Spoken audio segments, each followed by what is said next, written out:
Inscreva-se no canal e apoie esse projeto. apoia.se/Cosmos Audiolivros e tenha acesso a todo o nosso conteúdo em MP3. Links na descrição.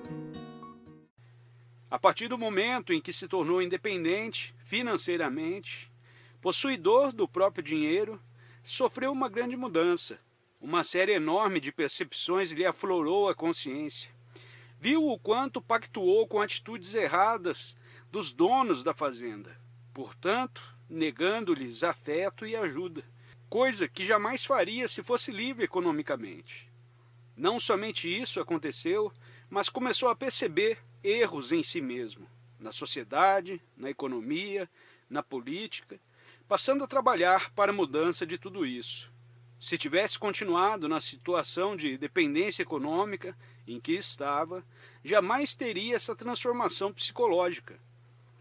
Por tudo isso, dia a dia, a humanidade tem menos condições de eleger seus líderes, pois mesmo se pudesse fazê-lo, já está tão alienada que mal perceberia a realidade dos fatos.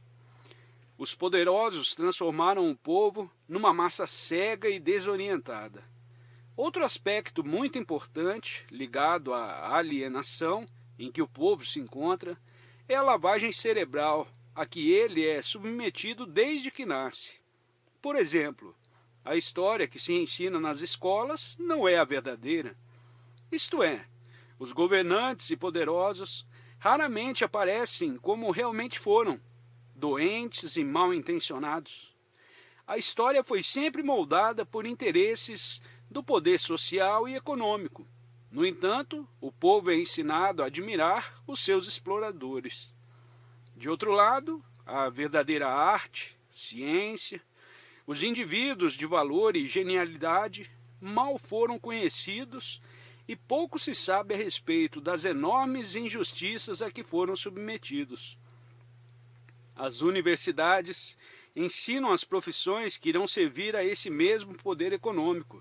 Por exemplo, a maior parte dos estudantes universitários tem buscado a área de computação e de administração para se encaixarem em empregos alienantes de multinacionais exploradoras ou em cargos burocratas do governo. Outros grandes instrumentos de alienação são a televisão, o rádio, os jornais, revistas e livros, que na maioria noticiam as fantasias, a mentira, o supérfluo.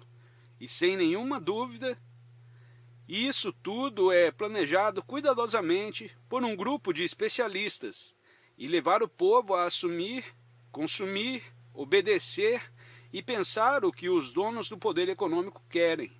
Os leitores percebem que não pode haver nenhum tratamento de psicoterapia que consiga suprir essas deformações sociais? É por isso que a trilogia analítica teve, obrigatoriamente, que entrar nessas questões sociais e econômicas, pois não podemos ter indivíduos equilibrados psiquicamente vivendo nessa espécie de sociedade. 24. O poder econômico-social e as doenças. A cliente ES, de 47 anos, apresentou um mal-estar alimentar. Sentia dores ao comer determinados alimentos, como abacaxi, molhos de tomate, limão e etc. Tendo ido ao médico, os exames revelaram um início de úlcera duodenal, diagnosticada como sendo de fundo emocional. Fazendo análise, ela percebeu que seu mal estava ligado ao tipo de vida que vinha levando nos últimos 3 anos. Secretária executiva, bilíngue, de um chefe alemão, tipo ditador. Vivia de casa para o trabalho e vice-versa, dedicando-se somente ao seu emprego. Certo dia queixou-se de ser obrigada a fazer análise para poder curar-se e viver bem. Disse: porque eu tenho que fazer análise para melhorar? Porque existem pessoas que, mesmo sem fazer análise, vão levando a própria vida? Pedi-lhe que desse algumas ideias sobre o que pensava da análise e ela respondeu: algo muito bom, que instrui, que esclarece, que desenvolve. E o seu emprego? Perguntei-lhe, ao que ela respondeu: escravidão, obrigação, algo necessário. O leitor percebe a inversão da maneira de pensar de S. Ela acha que o que é bom, o que a desenvolve é um peso, que ela deveria poder viver sem análise e tudo o que é bom e sentir-se bem. Já a escravidão via como uma obrigação necessária. Obviamente, essa inversão lhe foi sendo ensinada gradativamente, a ponto de se tornar uma espécie de hábito condicionado. O sistema social e econômico a que foi obrigada a se submeter para sobreviver. Acrescida a mentalidade de sua família, que adivinha do mesmo cenário de escravidão. Mas a sua própria inveja, o medo de ser livre e feliz, criaram uma grande deformidade na maneira de pensar de ES.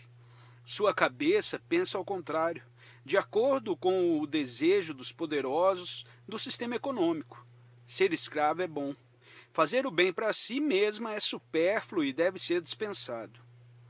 Somente na hora em que ES puder trabalhar em algo que resulte em benefícios para si mesma e que puder viver numa estrutura social mais liberal do que sua família e empresa, censuradoras, é que poderá desinverter seu pensamento, curando-se dos males orgânicos e psicológicos definitivamente. A análise se tornou tão necessária devido à estrutura doentia em que o ser humano é obrigado a viver atualmente.